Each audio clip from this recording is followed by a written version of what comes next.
हमने प्रेम विवाह किया है।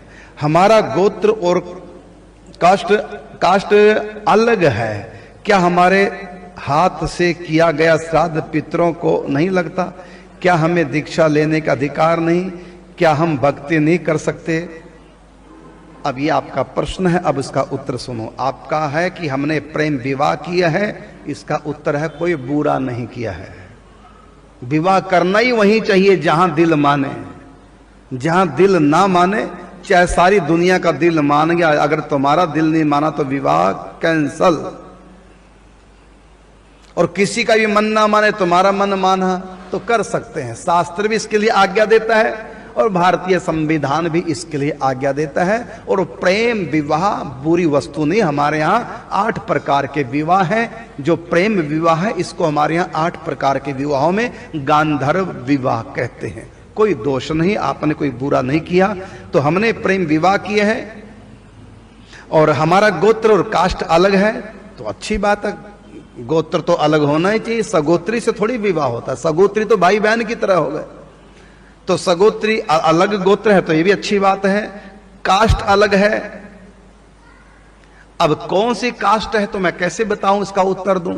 लेकिन फिर मैं बता रहा हूं, हमारे शास्त्र में लिखा है ब्राह्मण परस्पर विवाह तो करते हैं। अपने कास्ट में तो विवाह होता है। क्षत्रिय क्षत्रिय में, वैश्य का वैश्य में, शूद्र का शूद्र। ये तो एक सरल सा कॉमन सा नियम है। अपनी कास्ट में तो कर सकते हैं, हम दूसरे की कास्ट में भी विवाह कर सकते हैं। भागवत जी में कितने उदाहरण हैं। ब्राह्मण क्षत्राणियों से विवाह कर सकता है। क्षत्रियों में भी अनेक जातियां हैं। किसी भी जाति से, किसी भी क्षत्रिय जाति, क्षत्रिय वर्ण की किसी भी जाति से ब्राह्मण लड़का विवाह कर सकता है। लेकिन क्षत्रिय लड़का ब्राह्मण कन्या से विवाह नहीं कर सकता। फिर सुनेंगे हमारे शास्त्र का जो नियम है, ब्राह्मण लड़का क्षत्राणी से विवाह कर सकता है। क्षत्राणी में माने क्षत्रिय वर्ण में भी कितनी जातियां हैं। किसी भी जाति से, क्षत्रिय किसी भी जाति से ब्राह्मण लड़का विवाह कर सकता है। लेकिन क्षत्रिय लड़का ब्राह्मणी से विवाह नहीं करेगा, क्योंकि क्षत्रियों को ब्राह्मणों से दान नहीं लेते, लेना नहीं चाहिए। तो कन्या दान कैसे ले लेंगे ब्राह्मण की? ब्राह्मण को क्षत्रिय कन्या दे सकता है, कन्या ले नहीं सकता। ब्राह्मण को धन दान कर सकते हैं, लेकिन उनसे ले नहीं सकते। दहेज भी एक प्रकार से दान है, तो ब्राह्मण से दान लेने में दोष लगता है। इसलिए ब्राह्मण कन्या से क्षत्रिय लड़का विवाह नहीं कर सकता। और क्षत्रिय जो लड़का है वो अपनी जाति में तो विवाह कर सकता, अपने वर्ण में, वो वैश्य वर्ण में भी विवाह कर सकता है। शास्त्र विधान करता है क्षत्रिय लड़का अपनी जाति में विवाह कर, अपने वर्ण में। और यदि वैश्य वर्ण की लड़की हो, बनिया की लड़की हो, तो कर सकता है, शास्त्र मना नहीं करता।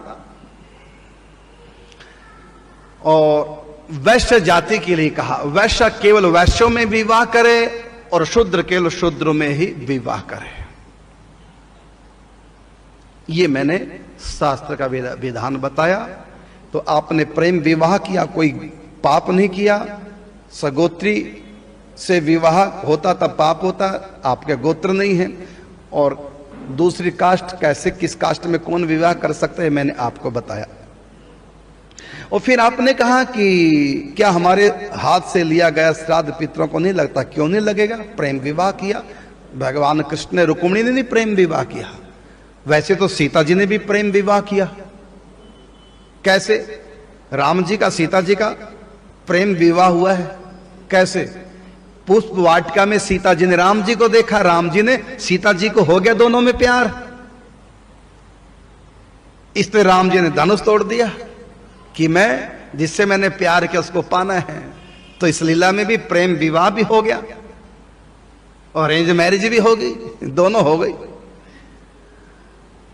तो इसलिए आप परेशान ना हो। और आपने अंत में कहा कि क्या हमें दीक्षा लेने का अधिकार नहीं? दीक्षा लेने का अधिकार तो पापी से पापी, महापापी से महापापी को भी है। संतों के शरण में जिसने दुनिया भर के सारे पाप कर लिए वो भी संत शरण में आ सकता है, उसको भी संत पापों से छुड़ा करके भक्ति में लगाएंगे, दीक्षा दे देंगे। इसलिए दीक्षा में तो सबका अधिकार है।